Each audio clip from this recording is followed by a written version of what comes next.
ఈ హత్య ప్రయత్నాలకు తెలంగాణ ఉద్యమంలో మీ నాయన 1200 మందిని చంపిండు. ఆ తర్వాత నేరెళ్ల ఘటనలో అనేక మంది మీ అన్న చంపిండు, లారీలతో దొక్కించి చంపిండు.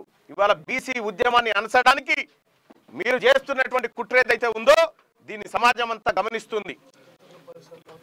గతంలో కూడా కేటీ రామారావు అనుచరులు కూడా గతంలో అనేక సార్లు దాడులు చేసినారు.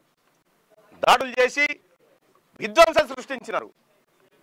దాదాపుగా 60-70 సార్లు నా మీద కేసులు పెడితే ఏ ఒక్క రోజు కూడా తీన్మార్ మల్లన్న కానీ మాఫీ సిబ్బంది కానీ ఎవరిపైన ఒక చేయి వేసిన పాపాన పోలేదు.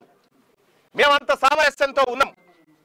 కానీ వాళ్ళ కల్వకుంట్ల కవిత గారు ఈ రకమైనటువంటి హత్యా ప్రయత్నాలకు కూడా స్కెచ్లు వేస్తారన్న విషయం ఇయాలనే అర్థమవుతా ఉంది.